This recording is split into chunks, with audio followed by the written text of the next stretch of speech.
नमस्कार, आप देख रहे हैं न्यूज़ पीआर और मैं हूं। इस वीडियो में हम चर्चा करेंगे देश दुनिया से प्रकाशित होने वाली समाचार पत्रों की, उनमें छपी वैसी खबरों की जिनका सीधा संबंध आपकी और हमारी आम जिंदगी से है।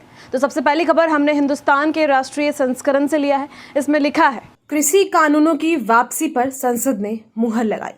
प्रधानमंत्री नरेंद्र मोदी के वादे के बाद सरकार ने तीनों नए कृषि कानूनों को सोमवार को संसद में वापस ले लिया।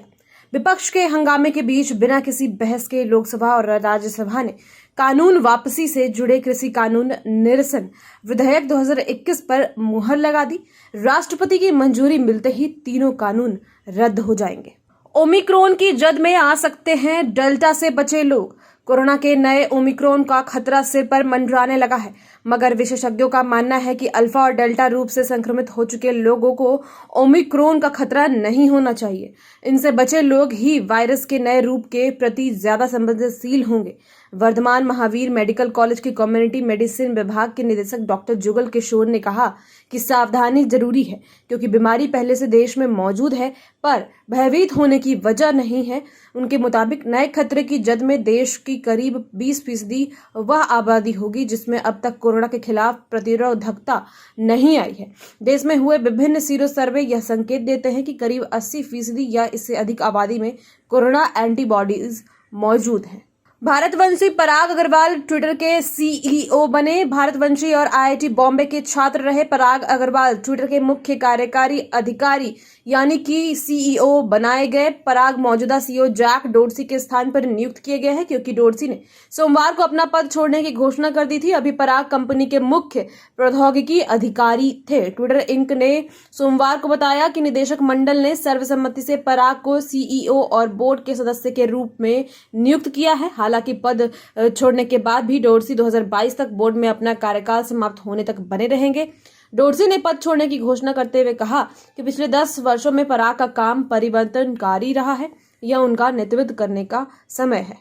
अभद्र आचरण पर 12 सांसद निलंबित। मानसून सत्र में 11 अगस्त को हुए हंगामे पर कड़ा फैसला सुनाते हुए राज्यसभा ने 12 सांसदों को पूरे सत्र के लिए निलंबित कर दिया। यह सभी सांसद सदन की कार्यवाही में शामिल नहीं हो सकेंगे जिनके खिलाफ कार्रवाई की गई है। उनमें कांग्रेस, तृणमूल कांग्रेस, शिवसेना के सांसद शामिल हैं। सभी को नियम 256 के तहत निलंबित किया गया। इनमें कांग्रेस के फूलो देवी हैं, नेताम हैं, छया वर्मा हैं, रिपुन बोरा, राजमणि पटेल, सैयद नसीरुद्दीन हुसैन के अलावा और भी कई नेता शामिल हैं। सख्ती, रिलायंस कैपिटल पर रिजर्व बैंक का कब्जा। कर्जदाताओं को पैसे न चुका पाने पर भारतीय रिजर्व बैंक ने सोमवार को अनिल अंबानी की कंपनी रिलायंस कैपिटल लिमिटेड के निदेशक मंडल को भंग कर दिया। साथ ही कंपनी को अपने कब्जे में लेते हुए प्रशासक की नियुक्ति कर दी। रिजर्व बैंक ने कहा कि कंपनी के अपने कर्जदाताओं को कर्ज लौटाने में चूक हुई है और कंपनी संचालन से जुड़ी गंभीर चिंताओं को देखते हुए यह कदम उठाया गया। कंपनी का निदेशक मंडल इन मुद्दों का समाधान प्रभावी तरीके से नहीं कर पाया। मोतियाबिंद ऑपरेशन के बाद 26 लोगों की गई रोशनी। मुजफ्फरपुर हाई अस्पताल में 26 लोगों की ऑपरेशन वाली आंखों की रोशनी चले जाने का मामला सामने आया है। घटना में स्वास्थ्य महकमे में हड़कंप मच गया। एक ट्रस्ट से संचालित मुजफ्फरपुर आई हॉस्पिटल में 22 नवंबर को पीड़ितों के मोतियाबिंद का मुफ्त ऑपरेशन हुआ था। अगले दिन पट्टी खुलने के बाद उन्हें कुछ भी दिखाई नहीं दे रहा था।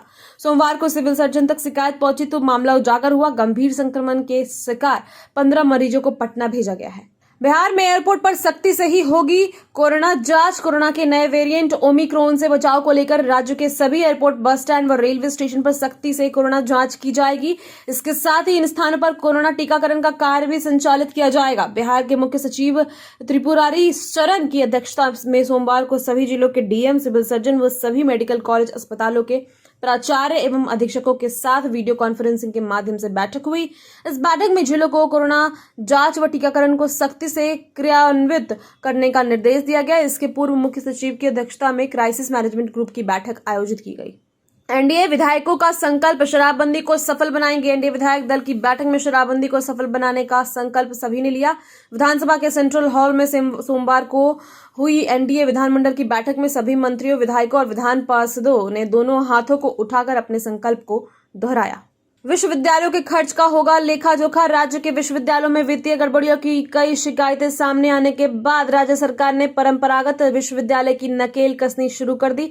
इन विश्वविद्यालयों की वित्तीय गतिविधियों की महालेखाकर समीक्षा होगी। विशेष तौर से यह देखा जाएगा कि राज्य सरकार विभिन्न मदों में जो राशि विश्वविद्यालय को दी उसका फलाफल क्या आया। तो ये थे तमाम अखबारों से आज की खबरें। अभी के लिए बस इतना ही, और भी खबरों के लिए बने रहे दिन भर हमारे साथ। धन्यवाद।